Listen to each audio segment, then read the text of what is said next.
cher Julien, toujours un plaisir de te retrouver et j'espère que tu as passé une bonne semaine. Ah, j'ai passé une excellente semaine. J'espère que toi aussi. Je vois que tu es toujours plus bronzé que moi, hein. Ah non, un petit peu moins, il a fait un peu moins beau, mais on se plaint pas. D'abord, bonjour et bienvenue à vous tous, comme d'habitude, mon cher Julien, pour les fondamentaux à notre gauche. Et à ma droite, l'inébranlable et l'incontournable Alex pour le côté technique. Alors Julien, tu as une annonce, bon, je le savais, mais tu as une annonce importante à faire, c'est ça, je me trompe? Voilà, tout à fait. On va en parler en fin de vidéo. Comme ça, on laisse la primeur en fin de vidéo. Rien de bien grave, hein, vous inquiétez pas. En attendant, mon cher Julien, cette annonce importante, on attend toujours vos petits commentaires. Ah ouais, on attend toujours les commentaires. Ça fait toujours plaisir. Un petit pouce bleu. On se souvient aussi que ça fait toujours bien plaisir au moral, au mental, etc. Donc voilà, on Et n'hésite pas, n'oubliez hein, les pas, gars. les abonnements, nous, ça nous aide à être mieux référencés et vous raterez rien. Julien, le programme, je vais te le faire rapido. Alors, il y a très peu de news intéressantes que j'ai relevées, mais on va surtout, en seconde partie, s'attacher, encore une fois, à décrypter la phase SOS, mais surtout que nous prépare Ethereum. Ça, c'est le plus important dans cette vidéo, cette semaine. Eh ben, c'est parti. Mais avant Ah de oui, mon. démarrer, n'oubliez pas, venez nous rejoindre si vous voulez trader au Club des Tontons. On s'est fait peur samedi dernier, on a pris deux ou trois aisselles, on a récupéré, on a racheté en bas parce qu'on était sûr du SOS. On est super content. Et si vous voulez des analyses plus régulières et chatter avec la communauté, qui est vraiment, pour moi, la meilleure communauté, c'est normal, c'est la nôtre. Donc rejoignez-nous, c'est sur Telegram, lien en description et dans la bio. Allez, mon cher Julien, je t'invite. Pourquoi? Pour les news, hein, c'est parti, mon kiki, hein. Alors, une semaine assez dans le rouge, Julien. Eh oui, dans le rouge, hein, on voit du -7, -15, -20 pour certains, etc.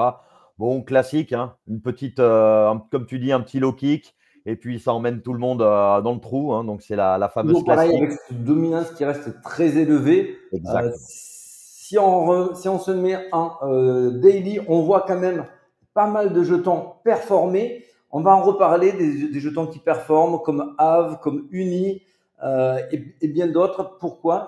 C'est tout simplement dû au fait que la SEC reconnaît enfin qu'un enregistrement n'est plus nécessaire. Pour faire vulgaire et pour simplifier, avant, ils considéraient cela comme un produit financier de faire du stacking, donc il fallait des déclarations, c'était de la paperasse. En fait, ils voulaient absolument pas aider l'écosystème crypto. Maintenant, avec la SEC et son nouveau directeur, le feu vert sur le stacking. Aujourd'hui, on peut faire du stacking, donc c'est de la DeFi. Donc tous les protocoles à base de DeFi, bien sûr, sont dans le vert. Bien sûr, c'est pas tombé dans l'oreille d'un sourd. La finance traditionnelle va elle aussi débarquer là-dedans. Donc c'est du propre et ça, c'est sous nos yeux en ce moment même. Donc Exactement, et c'est vrai que c'est un petit peu une décision aussi qui était critiquée parce que bon, les jugements précédents disaient le contraire. Bon, c'est un petit peu ce qui plaît pas trop aussi, dans le sens où on annonce quelque chose, puis on revient dessus, elle abandonne les poursuites contre Coinbase et Binance, notamment sur ce sujet, etc., etc. Mais bon, c'est un classique du côté de la SEC, hein, la fameuse retournement de veste un peu au dernier moment. c'est l'alignement aussi face à la politique Trump, la politique pro-crypto qui nous déroule un tapis rouge pour les mois à venir. Bien sûr, il y aura des pièges, hein, vous vous en doutez, et on est là pour les analyser. D'ailleurs, c'est pour ça, Julien, que je t'invite sur la seconde partie, l'analyse Bitcoin. Il y aura aussi de l'Ether, vous l'avez compris. Eh ben c'est parti, allez, en route.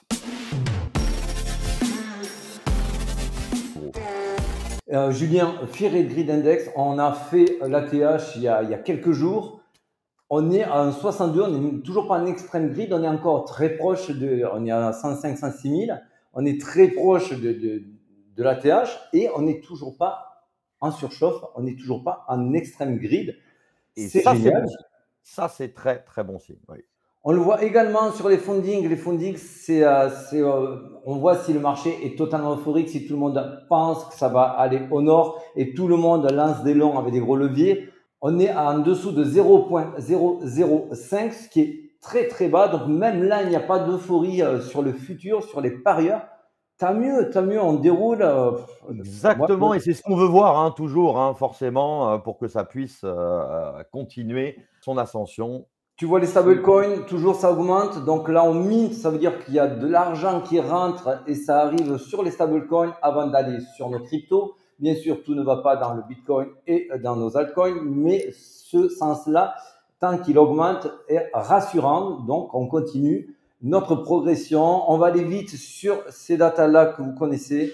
Donc là, c'est la super dégringolade. Alors, je ne rentrerai pas dans le débat. Il y en a qui ont publié, oui, regardez, fin 2022, le cours a été manipulé, le chiffre de jetons a été manipulé. Moi, franchement, je m'en moque parce que c'est la période post-FTX où tout le monde trichait avec ses réserves qu'il devait éditer et il se prêtait des jetons. Bon, ça, c'est vrai, c'est pas vrai, peu importe.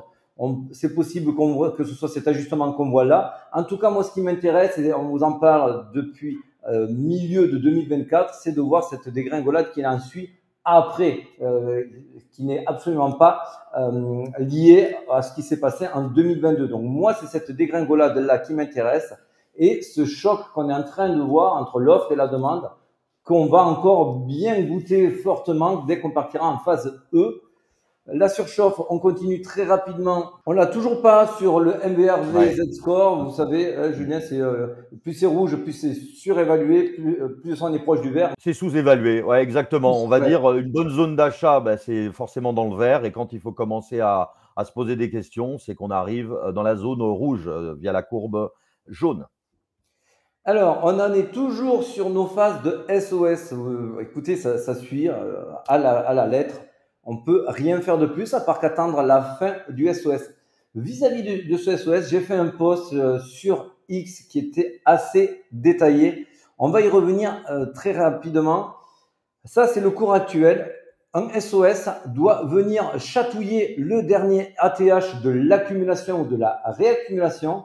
Souvent, derrière, on a une jambe baissière qui peut être violente, qui peut être aux alentours des moins 10% sur de la réaccumulation et moins 20% sur l'accumulation. Pourquoi sur la réaccumulation, c'est moins profond? Généralement, je le redis, on a peu de recul, on a peu de data, donc ce n'est pas une règle, c'est une indication qu'on doit prendre en compte parmi d'autres, mais ce n'est pas une règle absolue. Voilà, là, je referme le guillemet. Donc, quand on a une jambe baissière sur la réaccumulation, elle est moins profonde que l'accumulation. Pourquoi? Parce que si on fait du 20%, là, on ne veut surtout pas aller récupérer ceux qui attendaient le LPS pour vouloir se positionner. Donc, le but d'un SOS, c'est oui, de faire des yo-yo, ça monte, ça descend, ça monte, ça descend, plutôt de manière ascendante pour éviter que le touriste ne puisse rentrer trop facilement. Il veut le faire courir après le cours et surtout pas aller en dessous du LPS où là, ça serait trop flagrant, trop de monde attend à cet endroit-là. Et c'est le nez rouge au milieu de la figure. Vous savez, on en a déjà parlé. Donc ça, c'est le cours en ce moment. Regardez, ça, c'était une accumulation. C'était en 2022-2023. Effectivement, alors on est allé plus profond puisque c'était moins important de récupérer des retardataires parce que les investisseurs sont quand même early à ce niveau-là. Donc, ce n'était pas le souci. Et là, c'était celle dont on est sorti, c'était mars 2024, octobre 2024, avec une chute de moins 10%. Aujourd'hui, une chute de moins 10% nous amènerait aux alentours des 100, 101 000. C'est pas du tout obligatoire d'aller à moins 10%. C'est pas du tout obligatoire non plus de s'arrêter à moins 10. Ça peut être moins 11, moins 12. Vous voyez, moins 15. Ça, c'est du détail. La chose la plus importante, c'est surtout de ne pas récupérer le LPS. Et ça, pour l'instant, dans le scénario, ça ne fait pas partie du plan.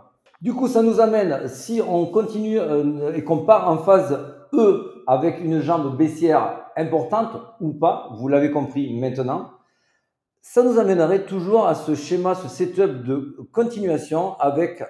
alors, mea culpa, la dernière fois que je vous l'avais présenté, je vous l'avais mis en logarithme, je me suis planté. Donc, c'est un algorithmique qu'il faut le lire. Et avec, on aurait un premier arrêt aux alentours des 130 000. Ça sera une zone importante entre 125 et 135 000. Ça sera une zone importante. Et c'est pour moi aussi une zone où on va avoir un gros recover sur les altcoins. Allez, on continue. Ça, c'était le 10 avril. Voilà, alors je voulais redessiner parce que le graphique, entre-temps, je l'ai modifié. Donc, je voulais redessiner. Et aujourd'hui, On a complètement pété ce falling wedge exactement comme on l'avait prévu dans le dernier quart de la figure. Ça, c'est un classique. Donc là, je vous ai rajouté le M2 Global Liquidité parce qu'il faut suivre les liquidités mondiales. C'est un petit peu ce que font tous les traders. Et on voit qu'avec une latence qui est constatée de toujours aux alentours des 110 jours, mais peu importe, on voit toujours que ça les suit. Et en ce moment, c'est assez vraiment frappant parce que j'aime pas essayer de faire du copier-coller, mais on a vraiment eu tous les moves recopiés quelques jours plus tard, donc quelques mois plus tard même, hein, pour être précis. Et on voit ici que ce crochet-là correspond à ce crochet-là. On s'attend du coup, si on continue à calquer le M2 global, à calquer les liquidités, à avoir un pump. C'est très bien, ça correspond à notre scénario, puisque c'est la phase de hyper verticalité de la phase E qui sera signée. Alors ça c'est important, mon cher Julien, ça, écoute bien. Normalement, je n'ai pas trouvé de contre-exemple. À chaque fois qu'on sort d'un SOS, suite à une jambe baissière violente ou pas, on signe l'entrée en phase E dès qu'on repasse l'ATH. C'est important, dès qu'on repasse l'ATH. Donc, il faudra lâcher les chevaux à ce moment-là. Ça sera un signe très fort où, normalement, c'est fini les yo-yo. On part direction le nord. Voilà, que ce soit clair. Je n'ai pas trouvé de contre-exemple. Donc, c'est un peu plus significatif pour moi. J'ai un peu plus de recul que par rapport à ce que je vous ai dit tout à l'heure sur les SOS et leur profondeur de retracement. Ça nous amène ici pour le court terme sur notre cher Bitcoin. Donc là, la phase des SOS, on y est mais en plein dedans. Hein. Vous voyez, on ne pouvait pas mieux tracer. Tout se passe à la lettre. Juste pour du court terme, moi, pour me rassurer, j'aimerais qu'on retourne sur le range supérieur. On a fait plusieurs tentatives ici. Ça se situe aux alentours des 106 500. J'aimerais qu'on construise au-dessus pour que je sois rassuré. Mais après, si on échoue et qu'on redescend, croyez-moi, moi j'ai gardé des USDT pour me rebaguer pas mal sur les 100, 101. Ça peut mécher à 99 900, 99 500. Peu importe si on est rejeté. Voyez cela comme une des dernières opportunités. Après, c'est la phase E. Voilà, mon cher Julien, ça c'est pour la partie Bitcoin. Maintenant, beaucoup l'attendent. Passons au petit frère. Au petit frère, le prince. D'abord, c'est très bien. On voit qu'on sort de ce ascending wedge. Donc, c'est les ascending wedge, normalement, grosso modo, pour résumer, tout ce qui monte vers le nord. Casse vers le bas. Voilà, ça tire vers le bas. Donc là, ça fait un moment que ça tire vers le haut. On attendait le breakout, il a eu lieu. On a tenté un retest. On a un M-top. C'est pas ce que je préfère. Je préfère toujours que la seconde partie du M soit plus bas que la première. Mais peu importe, si on a derrière un retracement, ça va nous amener vraiment à la séquence qu'on attend sur Ethereum. Cette séquence-là, d'ailleurs, je tiens à remercier Raphaël des lieutenants et plus généralement, j'en profite pour remercier tous les lieutenants qui font un boulot de dingue sur Telegram. Donc, je vous remercie beaucoup. Ah, bravo les gars. Voilà, j'ai pas souvent l'occasion. Merci à vous et spécialement à Raphaël qui m'a montré qu'il y avait une divergence haussière cachée sur le Total 2. Julien, Total 2, c'est quoi pour les… Alors, Total 2, c'est simple, hein, c'est hors Bitcoin. Donc, toutes les cryptos, y compris Ether, tout le monde, sauf le chef Bitcoin. Voilà, toutes les capitalisations, donc ça s'additionne et ça nous donne le Total 2. Donc, ce market cap, on voit deux choses. D'abord, on voit qu'il y a une Golden Cross. Golden Cross, c'est la M50 qui passe au-dessus de la M200. Généralement, dans le trading, on appelle ça une Golden Cross en daily. Et ça, normalement, ouvre une séquence haussière. Alors, sur le Total 3, c'était pas le cas. C'est pour ça que j'hésitais à vous la présenter. Sur le Total 3, on l'a eu et on a eu une séquence baissière. Ici, pourquoi je vous la présente? Parce qu'ici, on en a enchaîné deux. Les deux ont clairement amené un pump derrière. Et surtout, vous le savez, on adore recouper les données. On a cette divergence haussière cachée ici qui est très marquée. Vous voyez, le point bas ici, le point haut est là. Et ici, on est à l'inverse. Donc, c'est une divergence haussière. Pourquoi elle est cachée? Parce que c'est sur un mouvement haussier. Ça, il faut en tenir compte et c'est tant mieux. Et ça peut être carrément Ether qui peut tirer tout le monde vers le haut. Regarde, Ether face à Bitcoin. Donc là, on n'est pas coté face à l'USDT. C'est pas la paire ETH-USDT, c'est la paire ETH-Bitcoin. Ça veut dire quoi quand on regarde un graphique ETH-BTC, mon cher Julien?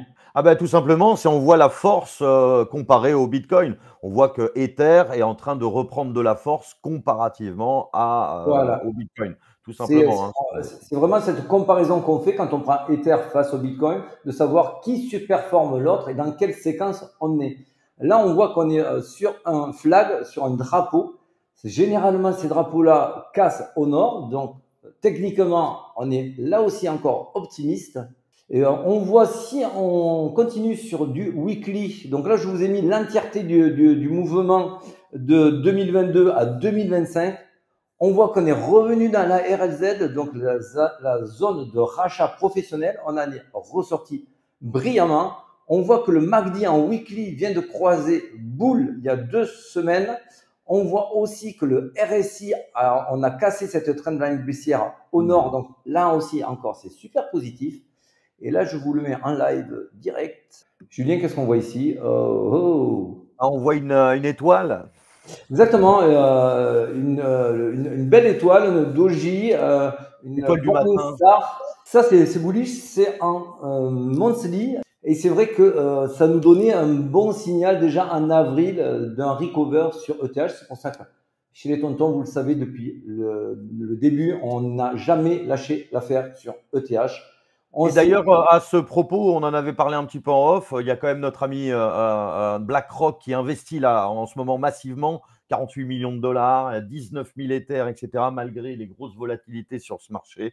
Il veut diversifier tout simplement stratégiquement son portefeuille crypto. J'ai envie de dire, j'ai l'impression même qu'il suit les tendances, 1 Bitcoin, 2 Ether, 3 crypto. Bon, voilà. Donc voilà, c'était intéressant de voir que Ether ne meurt pas, comme on le dit, et qu'il est potentiellement en train de nous faire un recover. Alors oui, il nous a fait mal, oui, il est allé plus profond que ce que je pensais, hein, il faut quand même dire les choses. Bien sûr. Mais on sait que Ether fait toujours son recover après le Bitcoin et il annonce souvent, même classiquement, la season. Alors pour Et l'instant, d'ailleurs, c'est pour ça aussi qu'on voit la dominance aussi qui commence à chuter côté Bitcoin, puisqu'on voit l'Ether qui commence à vraiment surperformer le Bitcoin. Donc forcément, c'est normal, on va dire. c'est normal. Alors là, regarde, tu vois, on l'avait mis dans le club, ce fameux mégaphone ici qui allait performer. Alors, c'est pas tout à fait un mégaphone, c'est parce que sinon, il y avait une tendance à aller au sud et pas au nord. Mais ce wedge, on l'avait annoncé au club et il a super performé. On l'a annoncé, il était à 2500 l'Ether et il est monté à 2650. On était très heureux. Et là, maintenant, là, hop, hop, hop, hop, hop, la séquence qu'on est en train de voir ici, ça ressemble fortement à un mégaphone bottom. Les mégaphones bottom eux, ont tendance à casser majoritairement au nord. Exact. Donc ça fait quand même beaucoup d'éléments en ce moment en faveur de notre cher Ethereum. On regarde les fundings vite fait. Les fundings vite fait sur Ethereum ne sont pas explosés. Ils sont un peu plus élevés que notre cher Bitcoin, mais rien non plus en surchauffe, rien de grave. Écoute, Julien, pour l'instant, tout suit Non, son c'est beau, hein, c'est vrai. Toujours, toujours, toujours. Très beau. Bon, Julien, alors c'est quoi cette annonce que tu voulais faire? Écoutez, je voulais déjà à tous, et surtout à toi, mon Alex, déjà te remercier pour ce super Ça sent moment. mauvais quand on commence comme Ah ça. Hein. non, ça sent pas du tout mauvais, c'est la vie. En tout cas, voilà, je tenais à te remercier énormément. Je tenais aussi à remercier toute cette gentillesse qu'on a pu voir, cette force que j'ai reçue, en tout cas, par rapport à ça. Depuis quelques temps, c'est vrai que j'ai pas mal de projets en cours. Donc voilà, j'étais un peu moins là, un peu moins disponible. Donc, je vais arrêter de présenter les tontons crypto. Je vais vous laisser avec le meilleur d'entre nous, Alex. Moi, ça va me manquer énormément. Ouais, voilà, ouais, mais moi aussi, hein, tu t'en doutes, hein, parce que c'est Je vais vrai faire qu'on les avait blagues à mon fait frigo qui est derrière, à la super.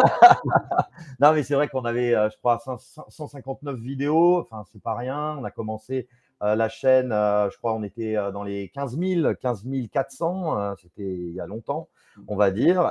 C'était un très bon moment, on a changé aussi beaucoup de lieux, etc. Bref, en tout cas, c'était vraiment On a fait du chemin. En tout cas, on a moi, je fait du tiens à te chemin. remercier. Je tiens très Bah, sincèrement à te merci. remercier. Je me suis régalé pendant ces 2 ans et quelques. La commu, je pense aussi. Donc, merci à. Bon, on vous réserve quelques surprises, hein, vous inquiétez pas Bien quand même. sûr, bien sûr, bien sûr, On bien va, on sûr. va revoir Mm. Satyrine de temps en temps, hein.